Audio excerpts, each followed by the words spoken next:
48 நாட்கள் பயிற்சியில் நீங்கள் என்ன செய்யணும் அப்படின்றத ஒரு விளக்கமாக இந்த பதிவில் நாம் கொடுத்துருக்கோம். இந்த ஆடியோவை எப்பெல்லாம் உங்களுக்கு சந்தேகம் வருதோ அப்போல்லாம் இந்த ஆடியோவை கேட்டுக்கோங்க. இதில் சொல்லக்கூடிய விஷயங்கள் ஆரம்பத்தில் செய்வதற்கு கடினமாக இருந்தாலும் ஒரு வைராக்கியத்தை உருவாக்கி நீங்கள் வெற்றி நட போடணும். சாயப்பா உங்களுக்கு கொடுத்துருக்கக்கூடிய மறு வாய்ப்புன்னு கூட சொல்லலாம், இல்லை மறு ஜென்மன் கூட சொல்லலாம். நீங்கள் நினச்சதை விட சிறப்பான வாழ்க்கை உங்களுக்கு அடுத்த 48 நாட்களுக்குள்ளே உங்களுக்கு கிடைக்க போகுது. நிறைய மாற்றங்களும் வரப்போகுது. அந்த மாற்றத்துக்கு நீங்கள் தயாராக இருக்கணும்னா இந்த விஷயத்தை நீங்கள் முழுவதுமாக செய்யணும். ஸோ திரும்பவும் சொல்கிறேன், ஒரு தடவை கேட்டால் பத்தாது, 2 தடவை கேட்கணும். அப்போ தான் உங்களுக்கு நல்லா புரியும். நைட்டு 9 மணிக்கு லைவில் இதை பற்றி ஏதாவது சந்தேகங்கள் இருந்துச்சுன்னா கேளுங்க. கரெக்டாக லைவ் 9 to 10 தான். அதனால் அதுக்கு தகுந்த மாதிரி கொஞ்சம் ப்ரிப்பேர் பண்ணுங்கள். ஜெய் சாய்ராம். சாய்ராம். என் உயிரின் உயிரானவர்களே, இன்றைக்கி கரெக்டாக 9 மணிக்கு லைவ் இருக்குது. உங்கள் சந்தேகங்கள் அந்த 48 நாள் பயிற்சியில் என்னென்ன சந்தேகங்கள் இருக்கோ அத்தனையும் நீங்கள் கேட்கலாம். இந்த 48 டேஸில் என்ன பண்ணணும் அப்படின்றத உங்கள் கவனத்துக்கு நான் கொண்டு வரேன். இந்த 48 நாட்கள் ரொம்ப கடினமாக இருக்கும். கடினம் அப்படின்றதுக்காக அதை விடக்கூடாது. இந்த இடத்துல ஒரு பெரிய வைராக்கியம் ஒவ்வொரு சாயப்பாவோட குழந்தைங்களுக்கும் தேவைப்படுது. கற்கண்டு கடிக்கிறதுக்கு கஷ்டமாக தான் இருக்கும், ஆனால் அதனோட சுவை பெரிய அளவில் இருக்கும். அதே போல தான் பலாப்பழமும். அதோட தோள்கள் கரடு முரடாக இருக்கும், ஆனால் அதை உரித்து சாப்பிட்டா அவ்வளோ அமுதமாக இருக்கும். அதே போல் இந்த பயிற்சி கடினமாக தான் இருக்கும். அதாவது ஒரு ரன்னிங் ரேஸில் ஒரு 100 பேர் ஓடுறாங்கன்னு வச்சுக்கோங்க. 100 பேருமே ஃபஸ்ட் ப்ரைஸ் வர முடியாது. ஆரம்பத்தில் முன்னாடி வரவ பின்னாடி போவான், பின்னாடி வரவ முன்னாடி வருவான். ஆனால் இப்போ இருக்கிற ரன்னிங் ரேஸில் 100 பேரும் ஒரே ரேங்கில் வருவதற்கு உண்டான வழிகள் இங்கே நிறைய இருக்குது. நீங்கள் மனசு வச்சிங்கன்னா எல்லாமே சாத்தியம். ஸோ உங்களுக்கு எத்தனை பேருக்கு அந்த நம்பிக்கை இருக்குது அப்படின்னு கமெண்ட் பண்ணுங்கள். அடுத்தது, எத்தனை பேர் இதில் கலந்துக்கிறதுக்கு விருப்பமாக இருக்கிறீங்க அப்படின்றோம் கமெண்ட் பண்ணுங்கள். உங்களுக்கு வாட்ஸ்அப் நம்பர் 8122000332. இந்த நம்பருக்கு நீங்கள் உங்கள் பெயர், நீங்கள் 48 நாட்களில் என்னென்னலாம் நம்ம சொல்கிறோமோ அதை எல்லாத்தையும் நீங்கள் எனக்கு அப்டேட் பண்ணணும். ரெண்டாவது, நான் பார்க்கல உங்கள் மெசேஜை, அது முக்கியமே கிடையாது. உங்கள் கடமை என்னன்னா, ஒரு நாளும் நீங்கள் பயிற்சி பண்ணும்போது உங்களோட மனநிலை எப்படிப்பட்டதாக இருந்துச்சு, நீங்கள் எதை செஞ்சீங்க, எதை செய்யலை, இது எல்லாத்தையும் அப்டேட் பண்ணணும். இந்த 6 கட்டளைகளை நாம் இங்கே வச்சுருக்கோம்.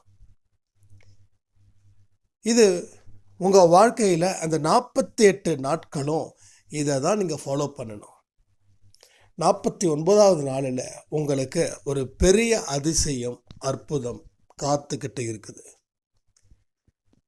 யாருக்கு என்ன கொடுக்க போகிறாங்களோ அது சாயப்பாவுக்கு மட்டும்தான் தெரியும். ஆனால் நிச்சயமாக உங்கள் வாழ்க்கை அடுத்த கட்டத்துக்கு நோக்கி போகுதுன்றது மட்டும் உண்மை. அன்பே சாய் வளருது அப்படின்னு உண்மை. அன்பே சாயில் மகத்துவமும் அற்புதங்களும் தொடர்ந்து நடந்துக்கிட்டே இருக்குது, நடக்க போகுது. அது இன்னமும் அதிகமாக வேகமாக நடக்க போகுது அப்படின்றது தான் உண்மை. அதனால் கவனிங்க. முதல்ல 6 கட்டளைகளை சொல்கிறேன். அதிகாலை 5 மணிக்கு நீங்கள் எந்திரிக்கணும். 5:30 மணிக்கு ஆரத்தி எடுக்கணும். 3வது, தினமும் 1 மணி நேரம் மௌன விரதம் இருக்கணும். 4வது, உணவு கட்டுப்பாடும் மனக்கட்டுப்பாடும் மிகவும் அவசியம். 5வது, யாரிடமும் கோபப்படக்கூடாது. 6வது, யாரிடமும்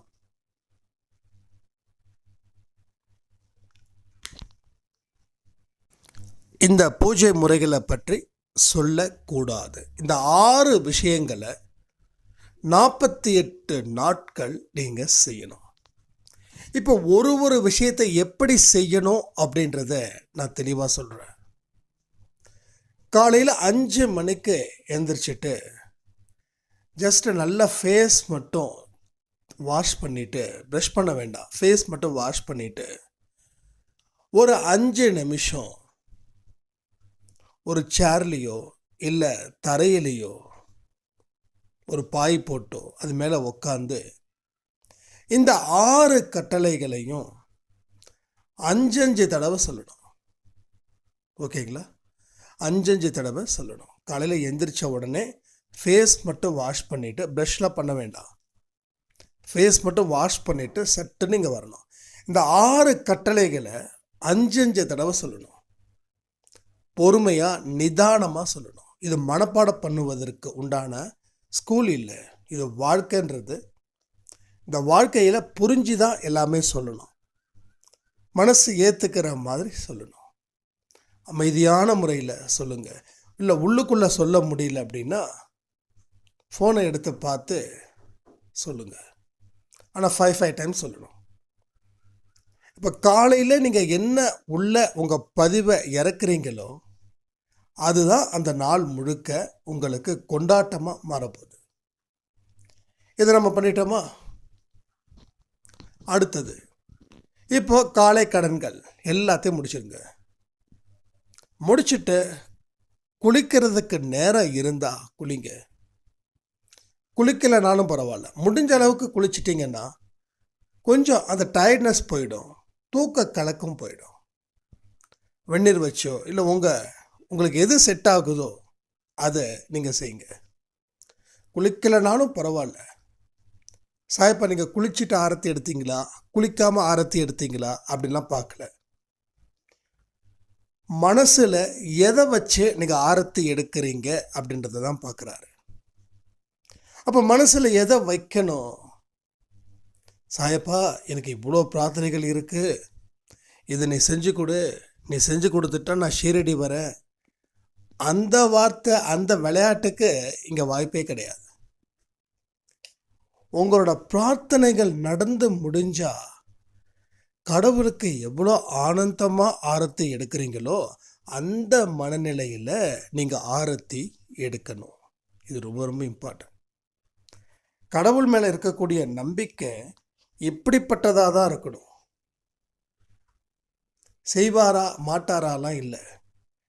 நாம் கேட்டோம், செஞ்சு முடிச்சிட்டாரு. எப்போ செஞ்சு முடிச்சார் நீங்கள் கேட்கலாம். செஞ்சு முடிச்சிட்டா எந்த நம்பிக்கையோட நீங்கள்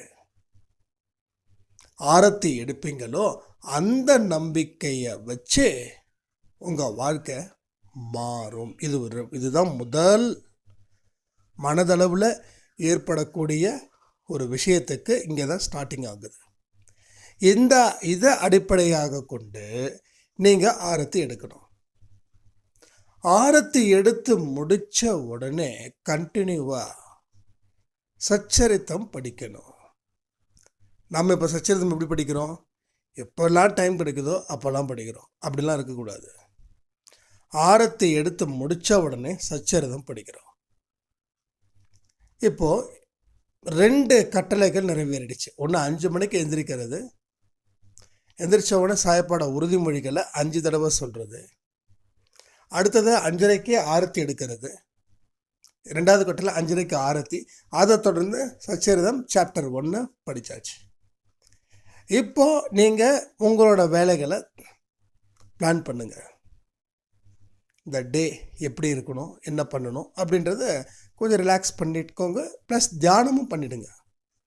சச்சரிதை முடிஞ்ச உடனே தியானம் பண்ணுறது இன்னும் ரொம்ப சிறப்பு. தியானம் பண்ணிவிட்டு அதுக்கப்புறமா 10 நிமிஷம் தியானம் கண்டிப்பாக பண்ணணும். எல்லாருமே பண்ணணும். சேரில் உட்காந்துக்கோங்க, ஒன்றும் பிரச்சனையே இல்லை.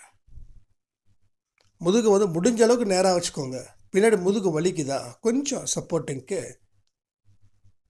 சேருக்குள்ளே கொஞ்சம் அட்ஜஸ்ட் பண்ணி உட்காந்துக்கோங்க, நோ ப்ராப்ளம். இது வந்து 2 கட்டளைகளை நாம் முடிச்சிட்டோம். 3வது, தினமும் 1 மணி நேரம் மௌன விரதம். அந்த மௌன விரதத்துக்கு நேரத்தையும் நம்ம குறிச்சிட்டோம். பகல் 6 மணியில் இருந்து ஈவினிங் 6 மணி பகல் 6 மணியில் இருந்து இரவு 10 மணி வரைக்கும் நீங்கள் மௌன விரதம் இருக்கலாம். அதாவது விழித்திருக்கும் போது தான் மௌன விரதம் இருக்கணும்.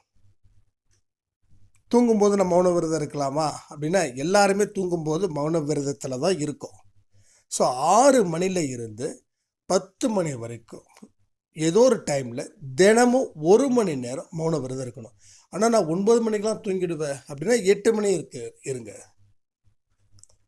ஸோ உங்கள் தூங்குகிற நேரத்தை பொறுத்து, நான்லாம் இங்கே தூங்குறதுக்கு 12, 1 ஆகிடும். ஸோ அதனால் அது எனக்கு கம்ஃபர்டபுள். ஸோ அதே போல் 48 நாளையும் ஒரே நேரத்தை நீங்கள் பயன்படுத்தணும். இப்போது நீங்கள் முடிவு பண்ணிட்டீங்க தினமும் 7 to 8 மௌன விரதம் இருக்கலாம் ஈவினிங் ஹவர்ஸில் அப்படின்னு. அதுதான் 48 நாட்களுக்கும் ஃபிக்ஸடாக நீங்கள் கொண்டு வரணும். ஏன்னா உங்கள் மனசு மௌன விரதம் இன்னும் இருக்கலையான்னு கேட்குற அளவுக்கு அதை மாற்றணும். அதுக்கு தான். இப்போ இல்லை, அந்த டைமில் எனக்கு வேலை இருக்குது, நான் போயிட்டேன், நான் என்ன பண்ணுறது அப்படின்னா பரவாயில்ல. ஆனால் அந்த நாளுக்குள்ளே ஏதோ ஒரு டைம்குள்ளே அந்த 10 மணிக்குள்ளே நீங்கள் முடிச்சிடுங்க. 10 மணிக்குள்ளேன்னா 9 மணிக்கு ஸ்டார்ட் பண்ணாத 10 மணிக்கு முடியும். அது என்றைக்காவது வெக்கேஷனாக நடக்கிறது, நோ ப்ராப்ளம். ஆனால் தினமும் ஒவ்வொரு நாளும் ஒவ்வொரு டைமிங்கை இங்கே யாருமே மாற்றக்கூடாது. அதில் தெளிவாக இருக்கணும். அப்போ தினமும் 1 மணி நேரம். அப்போது 4ஆம் தேதி மட்டும், அதாவது ஆரம்பிக்கிற நாள் மட்டும் 6 to 6, 5ஆம் தேதியில் இருந்து தினமும் 1 மணி நேரம். அந்த 48 நாள் பயிற்சி முடிகிற நாள் மட்டும் 1 டே ஃபுல்லாக மௌன விரதம். சந்தேகம் இருந்துச்சுன்னா நைட்டு லைவில் கேட்டுக்கோங்க. காலையில் 6 மணியில் இருந்து ஈவினிங் 6 மணி வரைக்கும் மௌன விரதம் இருக்கணும். ஒருவேளை எனக்கு காலையில் பகலில் இருக்க முடியாது அப்படின்னு சொல்கிறவங்களுக்கு 4ஆம் தேதி ஈவினிங் 6 மணியில் இருந்து அடுத்த நாள் காலையில் 6 மணி வரைக்கும் மௌன விரதம் இருக்கணும். ஸோ முடிஞ்ச அளவுக்கு டே டைமில் இருங்க. ஸோ நீங்கள் லீவு கூட போடலாம் நாளைக்கு, தப்பே கிடையாது. ஏன்னா எதுக்கும் நம்ம லீவு போடுறோம். ஒரு நாள் லீவு போடுறதுல தப்பே இல்லை. இல்லை எங்கள் வீட்டில் எப்போ பார்த்தாலும் கூட்டமாக இருக்கும், நான் என்ன பண்ணுறதுன்னா ஜஸ்ட்டு வீட்டில் சொல்லிவிட்டு உங்கள் ரிலேட்டிவ் வீட்டுக்கு போயிட்டு எங்கே உங்களுக்கு அங்கே கம்ஃபர்டபுளாக இருக்குதோ அங்கே போய் மௌன விரதம் இருந்துட்டு சாய்பா பிரார்த்தனை பண்ணிவிட்டு வாங்க. இதையும் நம்ம செய்யணும். அடுத்தது உணவு கட்டுப்பாடு அண்டு மனக்கட்டுப்பாடு. மிக முக்கியமான விஷயம் இந்த ஒரு விஷயம். இந்த 48 நாட்கள் நீங்கள் சாப்பிட்ற சாப்பாடு சாத்வீகமான ஃபுட்டாக மட்டும்தான் இருக்கணும். உப்பு, புளிப்பு, காரம், இனிப்பு, ஆயில் அதிகமாக இருக்கிறது, இது எதுவுமே எல்லாத்தையுமே 3/4 குறைக்கணும். அப்போது 1/4 தான் யூஸ் பண்ணணும். அடுத்தது நான் வெஜிடேரியன் எடுக்கவே கூடாது இந்த 48 நாட்களில். வேணால் இன்றைக்கி எடுத்துக்கோங்க. ஸோ நான் வெஜிடேரியன் இருக்கக்கூடாது. உப்பு, காரம், புளிப்பு இந்த மாதிரியான சுவைகளை 3/4 குறைக்கணும். அடுத்தது ஜீரணம் ஆகக்கூடிய ஃபுட்டை தான் சாப்பிடணும். அடுத்தது ஹோட்டல் ஃபுட்டு, பேக்கரி ஐட்டம்ஸ் ரெண்டுமே இருக்கவே கூடாது. வேறு வழி இல்லை, நான் ஹோட்டல் சாப்பாடு தான் சாப்பிடுங்கன்னா சாத்வீகமான ஃபுட் என்ன? இட்லி. இதை தாண்டி வேறு எதையுமே சாப்பிடக்கூடாது. இல்லை இடியாப்பம் இது மாதிரி சாப்பிட்டுக்கலாம். ஸோ சாத்வீகமான ஃபுட்டு இல்லை உடம்பு ஒத்துக்குச்சுன்னா ஃப்ரூட்ஸ் சாப்பிடுங்க, பிரச்சனையே கிடையாது. ஏன்னா உணவு கட்டுப்பாடு இருந்தால் தான் நம்முடைய குணங்கள் கொஞ்சம் அமைதியான முறையில் சாத்விகமான முறையில் மாறும். அடுத்தது மனக்கட்டுப்பாடு.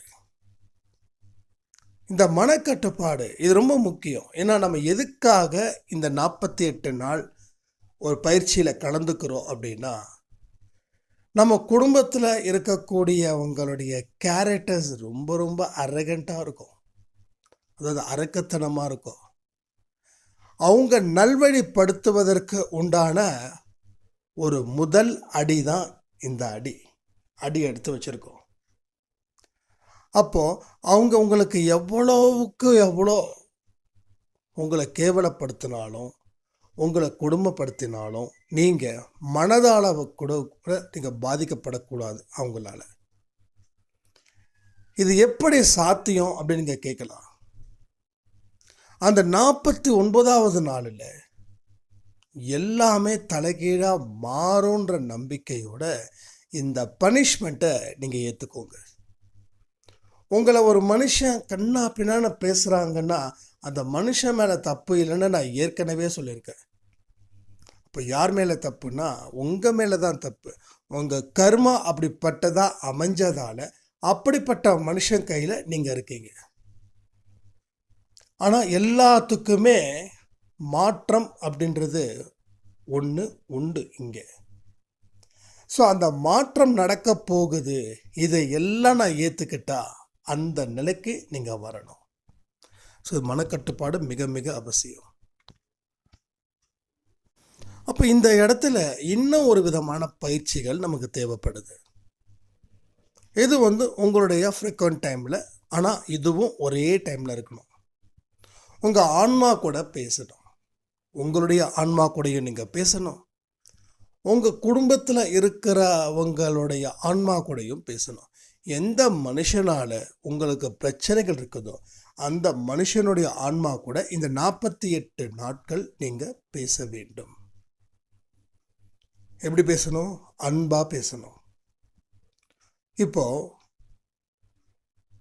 நீங்கள் ஒரு மனுஷனை திருத்த முயற்சி பண்ணுறீங்க, அது பலன் இல்லாமல் போகுது. அப்போ என்னென்னலாம் நீங்கள் முயற்சி பண்ணுறீங்களோ அதை கண்களை மூடி அவங்களுடைய ஆன்மா கிட்ட பேசுகிற மாதிரி கற்பனை பண்ணுங்க. இது மோஸ்ட் பவர்ஃபுல் வே. இதை நான் எங்கே கண்டுபிடிச்சேன்னா, கீதையில் கிருஷ்ண பரமாத்மா எல்லா மனுஷனோட எல்லா உயிரினத்திலையும் நான் ஆன்மாவாக இருக்கு அப்படின்னாங்க. அப்போது ஒரு ரோட்டில் போகும்போது ஒரு நாய் எல்லாத்தையும் துரத்துச்சு, எல்லாரையும் துரத்துச்சு, விடவே இல்லை. நைட்டு 10-10:30 மணி இருக்கும். ஒருத்தனை துரத்திட்டு எனக்காக வெயிட் பண்ணுது. நீ வருவல்ல இந்த பக்கம், வச்சுக்கிறவா, நான் இவ்வளோ தூரம் எல்லாரையும் துரத்துறேன்னு தெரிஞ்சு நீ வர இல்லை அப்படின்னு. எனக்கு வேறு வழி இல்லை, அந்த வழி தான் போகணும் வீட்டுக்கு போகிறதுக்கு. அப்போ நான் டக்குன்னு எனக்கு இது மாதிரி தோணுச்சு, எல்லாருக்கிட்டேயும் அந்த கிருஷ்ணர் இருக்காருன்னா அப்போ இந்த நாய்க்கிட்டையும் தானே இருக்கணும் அப்படின்னு நான் அந்த நாயோட ஆன்மா கிட்ட கிருஷ்ணர் இருக்கிறாருன்னு நினச்சி நான் இப்படி ப்ரே பண்ணுறேன். என்னை ஒன்றும் பண்ணிடாத, நான் நல்லபடியாக போகணும், ஒரு மூமெண்ட்டு கூட நீ நடக்கக்கூடாது, அதே இடத்துல நிற்கணும், நான் பாட்டுக்கு பொறுமையாக நிதானமாக ரொம்ப ஸ்லோவாக உன்னை எந்த இரிட்டேட்டுக்கும் பண்ணாமல் நான் போவேன் அப்படின்னு நான் இதை சொல்லிக்கிட்டே வரேன். அதுவும் என்னென்னா ரொம்ப ஆர்வமாக நிற்குது நம்ம மேலே பாயறதுக்கு. அதாவது ஸ்பீட் பிரேக்கர் வேறு. இப்போ நான் என்ன பண்ணணும், வேகமாக ஓட்டுறாலும் பிரச்சனை, ஏன்னா ஸ்பீட் பிரேக்கரை ஏறி இறங்கிச்சுன்னா நாய் போட்டு துரத்தும். ஒருத்தர் எனக்கு முன்னாடி போகிறவரை அப்படி துரத்துச்சு, 4 கால் பாய்ச்சலில் துரத்துச்சு. அப்போ எனக்கு எப்படி இருக்கும்? நைட்டு 10:30 மணி, ஏன்னா 10 மணிக்கு மேலே தான் இதுங்கெல்லாம் வெளியில் ஜாலியாக சுற்றுற நேரம் இருக்குது. ஆனால் நம்ம ஏரியாவில் எப்பயுமே நாய்ங்க ஜாஸ்தி, எப்படி ஒரு 8-10 நாய்ங்க கூட்டமாக இருக்குங்க. அப்போ நான் அப்படி சொல்லிக்கிட்டே வரேன். 2 நாய் பக்கம் ஒவ்வொன்றும் வச்சு துரத்துதுங்க. ஒருத்தர் கீழே விழுந்துட்டாருன்னு சொன்னாங்க. இந்த நாய் படாத தொல்லை பண்ணுது அப்படின்னு. ஏன்னா எல்லா கடையும் மூடிடுதுங்க, எல்லா கடையும் மூடிடுவாங்க. 10-10:30 மணிக்கெலாம் எல்லா ஷாப்ஸும் க்ளோஸ்ட். அப்போ ரோட்டில் மனுஷங்க நடமாட்டம் கம்மி, நாய்ங்க நடமாட்டம் ஜாஸ்தி. அப்போ அந்த 4 கால் பாய்ச்சலில் பாயறதுக்கு ரெடியாக இருக்குது என்கிட்ட. நான் வந்து இப்படி ப்ரே பண்ணிக்கிட்டே வரேன். அப்போது அந்த ஸ்பீட் பிரேக்கரில் ஏறி இறங்குற அந்த நாய் என்னை பார்க்குது, நானும் நாயை பார்க்குறேன். அது எந்த மூமெண்ட்டும் பண்ணல, அதே இடத்துல நிற்குது. நான் அதை பார்த்துக்கிட்டே அதுக்கிட்ட பேசிக்கிட்டே நான் வண்டியை கழுத்தை நல்லா திருப்புறேன். பேசிக்கிட்டே நான் பாட்டுக்கும் போகிறேன் மனசுக்குள்ளே. அந்த ஃபார்முலா தான் இந்த ஃபார்முலா. ஸோ ஆன்மாவிடம் பேசுதல், இது நம்பிக்கையோடு பேசணும், சிந்தாமல் சிதறாமல் பேசணும். என்ன பேசணுமோ அதை மட்டும்தான் பேசணும். ஆன்மா கிட்ட பேசும்போது A to Z பேசக்கூடாது. உனக்கு என்ன தேவை அதை மட்டும் ஆன்மா கிட்ட பேசுன்னு ஆன்மா சொல்லும். அப்போ உங்களோட ஆன்மா கிட்டே நீங்கள் பேசணும். உங்களுக்கு உங்கள் உறவுகள் மூலமாக இருக்கக்கூடிய ஆன்மா கிட்டேயும் நீங்கள் பேசணும். இப்போ யாராவது உங்கள் மாமா யாராவது ரொம்ப தண்ணி அடிச்சுக்கிட்டு ரகலை பண்ணிகிட்டு இருக்கிறாங்கன்னா அவங்கக்கிட்டையும் பேசுங்க. ஆனால் அவங்கக்கிட்ட போய் சொல்லக்கூடாது, நான் இதெல்லாம் உங்களுக்காக நான் பண்ணுறேன். எந்த காரணத்தை கொண்டும் நீங்கள் சொல்லவே கூடாது. அடுத்த பாயிண்ட்டுக்கு வர, அது பாயிண்ட் இருக்குது, இது ரொம்ப ரொம்ப இம்பார்ட்டன்ட். மெயினாக நம்ம வீட்டில் நம்ம குடும்பத்தில் இருக்கிற கேரக்டரை மாற்றுறதுக்கு தான் இத்தனை விஷயத்தை நாம் செய்கிறோம். இதனால் நமக்கும் பெனிஃபிட்டு, ஸோ நம்ம வீட்டில் இருக்கிறவங்களுக்கும் மிகப்பெரிய பெனிஃபிட்ஸ். அடுத்தது, இந்த பூஜை முறைகளை பற்றி யாரிடமும் சொல்லவே கூடாது. நான் சொன்னேன் இல்லையா முன்னாடி, நான் உங்களுக்காக தான் இருக்கேன், நீங்கள் நல்லா மனசு மாறி வரணும், அதுக்கு தான் நான் இவ்வளோ தூரம் பண்ணுறேன்னு ஒரு இடத்துல கூட நீங்கள் லீக் பண்ணவே கூடாது. அப்போ கேட்பாங்க, ஏன் நீ தினமும் பேசாமல் இருக்க, மௌன விரதம் என்ன இது அப்படின்னு. அதுக்கு எத்தனையோ பொய்களை நம்ம சொல்கிறோம் தானே. ஒரு பொய்யை அவுத்து விடுங்க, தப்பே கிடையாது. அது எதுவாக வேணாலும் இருக்கலாம். அதாவது உங்கள் குடும்பம் அக்செப்ட் பண்ணுற மாதிரி. இப்போ உங்கள் கணவர்கிட்ட போயிட்டு நீ திருந்தணுன்றதுக்காக தான் நான் வந்து மௌன விரதம் இருக்கேன்னா, அப்போ நான் திருந்தலையான்னு மறுபடியும் சண்டை வரும். நீ அதெல்லாம் இருந்தன்னா இருக்கக்கூடாதுன்னு சொல்லுவாங்க. அப்போது உங்கள் குடும்பத்துக்குன்னு ஒரு பொதுவான பிரச்சனை இருக்கும்ல, அந்த பொதுவான பிரச்சனைக்காக நீங்கள் இருக்கிற மாதிரி சொல்லுங்கள். அப்போது அவங்களுக்கும் அது நடந்தால் நல்லதுன்னு நினைப்பாங்க. ஸோ பொதுவான பிரச்சனை என்ன? உங்கள் கணவரோட ஆரோக்கிய பிரச்சனையாக இருக்கலாம், இல்லை உங்கள் கணவர் கடன் பிரச்சனையாக இருக்கலாம்,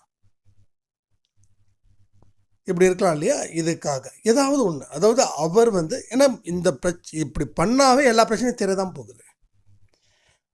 பட் உன்னை திருத்தணுன்றதுக்காக நான் பண்ணுறேன்ற ஒரு வார்த்தை சொல்லாமல் பொதுவானதாக என்ன இருக்குதோ அதை நீங்கள் அவங்கவுங்க குடும்பத்தில் என்னென்ன சிச்சுவேஷன்ஸ் எவ்வளோ பேடாக இருக்குதோ அதை தீரணுன்றதுக்காக நான் இருக்கிறேன் அப்படின்னு மட்டும் சொல்லுங்கள். கேட்டாங்கன்னா சொல்லுங்கள், ஆனால் முன்னாடி கேட்டுட்டு சொல்லிட்டு பண்ணுறது பெஸ்ட்டு உங்களுக்கு. இப்போது இத்தனை 6 கட்டளைகளை நான் சொல்லிட்டேன். இதில் என்னென்ன சந்தேகம் இருக்குதோ அதை நைட்டு 9 மணிக்கு நாம் பேசுவோம். அடுத்தது, இந்த 48 நாட்கள் மிக மிக பெரிய ஒரு கடினமான பயிற்சி அதான் இருக்கும். ஏன்னா ஃபஸ்ட்டு 2 ஈஸியாக செஞ்சிடலாம். உணவு கட்டுப்பாடும் பெரிய விஷயம் கிடையாது. ஏன்னா நம்ம பிரச்சனை தீரணுன்னா எத்தனையோ பேர் வந்து விரதம்லாம் இருக்கீங்க, அதனால் உணவு கட்டுப்பாடு பெரிய விஷயமா இருக்காது. அடுத்த அந்த மனக்கட்டுப்பாடு தான் இங்கே பெரிய சேலஞ்ச். நான் வந்து இந்தந்த பாதை ஈஸி, இந்தந்த பாதை கஷ்டம் அப்படின்னு நான் ஏன் முன்னாடியே சொல்கிறேன் அப்படின்னா, உங்களை வந்து அச்சப்படுத்துறதுக்காக நான் சொல்லலை. இந்த பாதையில் நீங்கள் 100ல் போகலாம், இந்த பாதையில் ஒரு 80ல் போகலாம், இந்த ஸ்பீடை சொல்கிறேன், இந்த பாதையில் ஒரு 20லே போங்க. இந்த பாதை வந்து அடிக்கடி சறுக்கும் அப்படின்னு நான் சொல்கிறதுக்கு காரணம், அங்கே போகக்கூடாதுன்னு இல்லை, நீங்கள் அங்கே போய் தான் ஆகணும். ஆனால் இந்த மாதிரியான சவால்களும் இதில் அடங்கி இருக்குது. அதனால் இதை மனசில் வச்சுக்கிட்டு நீங்கள் அந்த பயணத்தை மேற்கொள்ளணும் அப்படின்றத தான் நான் இங்கே சொல்லியிருக்கேன். புரியுதா உங்களுக்கு? இந்த ஒரு விஷயந்தான் நான் சொல்லியிருக்கேன். அதனால் இதை பார்த்து பயப்பட வேண்டிய அவசியமே இல்லை. ஸோ பாதைகள் கொஞ்சம் மோசமாக இருக்கும். அப்போ நம்ம நம்மளோட அந்த வைராக்கியத்தை மட்டும் விட்டுடக்கூடாது. அப்போ யாராவது உங்கள் மேலே கோவப்பட்டாங்கன்னு வச்சுக்கோங்க, உடனே சட்டுன்னு நமக்கு கோபம் வரும். ஏன்னா இது ரத்தத்திலே ஊர்னுது. அப்போ இந்த நேரத்தில் நம்ம என்ன செய்யணும் அப்படின்றத நான் சொல்லிடுறேன். சாயப்பா கிட்ட பாவ மன்னிப்பு கேட்கணும். நம்ம வீட்டில் சாயப்பா இருக்கார் இல்லை, அவர்கிட்ட போயிட்டு கண்களை மூடி, சாயப்பா நான் இந்த பாவம் பண்ணிட்டேன், இந்த 48 நாள் பயிற்சியில் இன்னைக்கு என் கணவரை நான் திட்டேன், என் மனைவியை திட்டேன், என் குழந்தைங்களை திட்டேன், அதனால் எனக்கு மன்னிச்சிடு அப்படின்னு சொல்லி ஒரு 5 நிமிஷம் சாய்பா கிட்ட பேசுங்க. இனி செய்ய மாட்டேன்னு பேசுங்க. எல்லார் மேலேயும் அன்பாக இருப்பேன்னு பேசுங்க. அப்போ எப்பப்பெல்லாம் நீங்கள் கோவப்படுறீங்களோ அப்போல்லாம் சாய்பா கிட்ட பாவம் மன்னிப்புகள் கேட்கணும். அப்போ உங்களுடைய கோபங்கள் நிச்சயமாக குறையும். ஏன்னா நீங்கள் பாவ மன்னிப்பு கேட்கறதால உங்களுக்கே சில இடத்துல கஷ்டமாக இருக்கும். அடிக்கடி நம்ம போய் சாரி கேட்டுக்கிட்டே இருக்கோமே, அப்போ நம்ம தப்பு பண்ணுறதால தானே சாரி கேட்குறோம், அப்போ நம்ம தப்பு பண்ணக்கூடாது அப்படின்னு நம்ம மைண்டுக்குள்ளே ஒரு தாட் ப்ராசஸ் கிடைக்கும். ஓகேங்களா? ஸோ இந்த விஷயத்தை நீங்கள் ஃபாலோ பண்ணணும். அதே போல் யாருக்கிட்டையும் நான் 48 நாள் என் கணவருக்காக நான் இருக்கேன், என் மனைவிக்காக இருக்கேன், என் குழந்தைக்காக இருக்கேன், இந்த விஷயம் மட்டும் நடந்து முடிஞ்சிடுச்சுன்னா எனக்கு எந்த பிரச்சனையும் இருக்காது அப்படின்னு சொல்லக்கூடாது. ஏன்னா கண் திருஷ்டி அப்படின்றது இங்கே பெரிய அளவில் இருக்கு. அப்போது உங்களுக்கு உங்கள் கூட இருக்கிறவங்களுக்கு நீங்கள் இந்த மாதிரியான சிக்கல்களை இருக்கிறது அவங்களுக்கு கொஞ்சம் ஆறுதலாக இருக்குது. ஏன்னா அவங்க வாழ்க்கையும் உங்களை மாதிரி தானே இருக்குது. அப்போ நீங்கள் டெவலப் ஆனால் அது அவங்களால ஏற்றுக்கவே முடியாது. ஆனால் அவங்களும் நல்லவங்க தான். என்ன சொல்லுவாங்கன்னா, பாரு விரதெல்லாம் இருக்கிறாங்க, கண்டிப்பாக அவங்களுக்கு நடந்துடும், ஆனால் நமக்கு நடக்காது. இந்த ஒரு வார்த்தை போதும் உங்களுக்கு நடக்காமல் போவதற்கு. அதனால் யாராவது மீறி கேட்டானே சொல்லுங்கள், இல்லை விரதம் இருக்க 48 நாள் அப்படின்னு சொல்லுங்கள், மௌன விரதம் இருக்குன்னு சொல்லுங்கள். ஆனால் எதுக்கு இருக்கேன்னா சும்மா குடும்பத்துக்காக இருக்கிறேன், அவ்வளோதான். ஆனால் இதை பற்றி அதிகமான டிஸ்கஷன் வச்சுக்கவே கூடாது. புரியுதா உங்களுக்கு? இதை பற்றி அதிகமாக நீங்கள் எந்த டிஸ்கஷனும் வச்சுக்கக்கூடாது. இது நடந்தால் அப்படி இருக்கும், இது நடந்தால் இப்படி இருக்கும், எதுவுமே ஃபர்தர் டிஸ்கஷன் வச்சுக்கூடாது. ஒரு வரியில் பதில் சொல்லுவாங்க இல்லையா, அந்த ஒரு வரியில் பதில் சொல்லணும். இதையும் சொல்லிட்டேன், இதையும் 7ஆவதாக போட்டிருக்கலாம், போடல. அதிகமாக பேசுதல் கூடாது. ஏன்னா இந்த பேசி பேசி பேசிப்பா எனக்கு உண்மையிலே சொல்கிறேன், அதிகமாக பேசுனாவே ஒரு பெரிய சத்தத்தை எனக்கே சொல்கிறேன், அதிகமாக நான் யார்கிட்ட பேசுனா எனக்கே ஒரு 1/2 மணி நேரம் ரெஸ்ட் எடுக்கிற மாதிரி தோணுது. இப்போ யார்கிட்ட நம்ம பேசணும்னு வச்சுக்கோங்க, ஒரு பாட்டிக்கிட்டே பேசுகிறோம், அப்போ நான் என்ன பண்ணுவேன், ஏன் இவ்வளோ நேரம் பேசணுமா, தேவையானதை மட்டும் பேசுவோமே அப்படின்னு நான் பேச்சை குறைச்சிக்கிட்டேன். பேச்சை குறைச்சா எனர்ஜி லெவல் கொஞ்சம் இன்க்ரீஸ் ஆகும். அதிகமாக பேசுனா இருக்கிற எனர்ஜி எல்லாமே காலியாகிடும். ஆனால் தான் சொல்கிறேன், எனர்ஜி லெவலை மெயின்டைன் பண்ணணும். அப்போ பேசுவது குறைக்கணும், தேவையில்லாமல் பேசக்கூடாது. அதே போல் உங்கள் மொபைலில் நீங்கள் எந்த சோசியல் மீடியாவில் இருந்தாலும் சரி, அடுத்தவங்களோட பர்சனல் லைஃப்பில் என்ன நடந்திருக்குது அப்படின்னு தெரிஞ்சிக்கக்கூடாது. இப்போ ரீசெண்டாக ஒரு ஆக்டரை பற்றி ஒரு பெருசாக பேசுகிறாங்க. என்கிட்டே ஒருத்தங்க அனுப்பி வச்சாங்க. நான் கொஞ்சம் பிடிச்சி திட்டி விட்டேன். எங்கள் அன்பே சாயில் எதை பார்க்கணும் எதை பேசணுன்றது கூட உங்களுக்கு தெரியாதா, இதை தான் நீங்கள் எனக்கு அனுப்புவீங்களா அப்படின்னு. இல்லை சாயனா, இதெல்லாம் ஒரு நாலேஜ் தானே அப்படின்னாங்க. இது நாலேஜ் கிடையாது, அடுத்தவங்களுடைய பர்சனல் விஷயத்தில் நாம் தலையிட எந்த விதமான உரிமையும் கிடையாது. ஸோ பார்த்திங்கன்னா, இப்போது நான் இப்போ ரீசெண்டாக நம்ம இதில் பார்க்குறேன், அப்படியே அதுக்கு முன்னாடி அறிவுபூர்வமாக பண்ணக்கூடிய விஷயங்கள் எல்லாம் இன்றைக்கி ரொம்ப மலிவாக சில விஷயத்தை கொடுத்துட்ருக்காங்க. எல்லா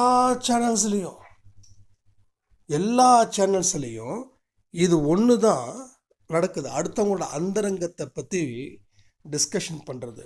இது உண்மையிலே மகா மோசமான மகா மட்டமான ஒரு செயல். அப்போது இந்த மாதிரியான விஷயத்தையும் நீங்கள் ஒதுக்கி வைக்கணும். நாட்டுக்கு தேவையான விஷயங்கள் டிவி நியூஸ்லேயே இருக்குது. ஓகேவா? டிவி நியூஸை பாருங்கள். ஏன்னா நியூஸ் ரொம்ப முக்கியம். நம்ம உலகத்தில் என்ன நடக்குதுன்னு தெரிஞ்சுக்கலைன்னா நம்ம மனுஷனே கிடையாது. அதனால் எந்த ஒரு சேனல், ஆனால் எல்லா சேனல்லையுமே சரி, அந்தந்த பார்ட்டிக்கு தகுந்த மாதிரி தான் பண்ணுவாங்க. அதனால் என்ன நடக்குதுன்னு தெரிஞ்சுக்கோங்க. அவங்க முடிவு பண்ணுறது தான் கரெக்டாக இருக்குன்னா இது பண்ண வேண்டாம். தெரிஞ்சுக்கிறது நல்லது, தெரிஞ்சுக்கோங்க. இதையும் நீங்கள் சரி பண்ணணும். அப்போ தேவையில்லாத வார்த்தைகளை பேசுகிறத குறைக்கணும். தேவையானதை மட்டும்தான் நினைக்கணும், தேவையானதை மட்டும்தான் பார்க்கணும். ஸோ ஒரு யோகி எப்படி வாழ்வாங்களோ அந்த யோகியை போல் நீங்கள் 48 நாட்கள் இருக்கணும். இதெல்லாம் பெண்களுக்கு பீரியட்ஸ் டைமில் என்ன பண்ணுறதுன்னு கேள்விகள் வரும். இந்த 48 நாட்களில் இந்த 48 நாட்களில் பெண்களுக்கு பீரியட்ஸ் வந்துச்சுன்னா அது பாவம் கிடையாது முதல்ல. ஏன்னா அது உடம்பு ரீதியான ஒரு விஷயமே தவிர அது பாவம் இல்லை. பாவங்கள் அப்படின்றது வெளியிலேருந்து வர்றதில்லை, உள்ளே இருந்து வர்றது தான். இதை ஜீசஸ் அன்னைக்கே சொல்லிட்டாரு. பாவங்கள் அப்படின்றது வெளியில இருந்து வராது, உள்ளே இருந்து தான் வருது. உள்ளுக்குள்ளே இருக்கக்கூடிய மோசமான எண்ணங்கள் தான் பாவங்களே தவிர உடம்புல இருந்தோ வெளியிலேருந்தோ வரக்கூடியதில் எந்த பாவமும் இல்லை. அதனால் பூஜை ரூமுக்கு போய் எடுக்கிறது தப்பு இல்லை. ஆனால் உங்கள் வீட்டில் சில பேருக்கு மனசு சங்கடப்படும் இல்லையா? அதுக்காக நீங்கள் என்ன பண்ணுங்கன்னா, வீட்டுக்கு ஹாலில் நீங்கள் எங்கே இருக்கீங்களோ அங்கே ஃபோன் இருக்குல்ல, ஆரத்தி சாங் போட்டால் வரும் தானே, அந்த சாங்கை கேட்டுக்கிட்டு கண்களை மூடி ஆரத்தி எடுங்க. ஸோ மனப்பூர்வமாக ஆரத்தி நீங்கள் எடுக்கலாம், தப்பே இல்லை.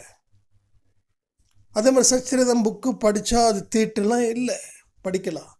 மொபைலில் கூகுள் ப்ளே ஸ்டோரில் போயிட்டு தமிழ் சச்சரிதம் ஃப்ரீ தமிழ் சச்சரிதம் டவுன்லோட் அப்படின்ற ஒரு இது இருக்குது. அதை டவுன்லோட் பண்ணிக்கோங்க. நானே அதில் தான் நான் படிச்சிட்ருக்கேன். ஏன்னா எனக்கு கொஞ்சம் ஈஸி, கம்ஃபர்டபுளாக இருக்குது. புக்கு தேடணும் அப்படின்றத தாண்டி இதெல்லாம் கையிலே இருக்குது மொபைலு. அப்போது நம்ம புக்கை எடுக்கணும் அப்படின்னு நினைக்கிறதுக்குள்ளே நம்ம மைண்டு மாறிடும். அதனால் மொபைல் இருக்கா, படிக்கலையானா டக்குன்னு நான் படிச்சிடுறேன். ஸோ மொபைலை எந்த அளவுக்கு பயனாகவும் நம்ம மாற்றிக்கலாம், பயன் இல்லாததுக்கும் மாற்றிக்கலாம். ஆனால் உலகத்தில் பெரும்பாலான மக்கள் பயன் இல்லாத விஷயத்துக்கு தான் மொபைலை யூஸ் பண்ணுறாங்க. உங்கள் மொபைலை நீங்கள் எத்தனை தடவை சார்ஜ் போடுறீங்களோ அதை பொறுத்து. பயனான விஷயத்துக்கு நீங்கள் அதிகமாக சார்ஜ் போட மாட்டீங்க, பயன் இல்லாத விஷயத்துக்கு தான் அதிகமாக சார்ஜ் போடுவீங்க. ஏன்னா பயனில்லாத விஷயத்தை நிறையா பார்க்கும்போது அதில் சுவாரஸ்யம் ரொம்ப அதிகமாக இருக்கும். அதனால் இதையும் முடிவு பண்ணிக்கோங்க.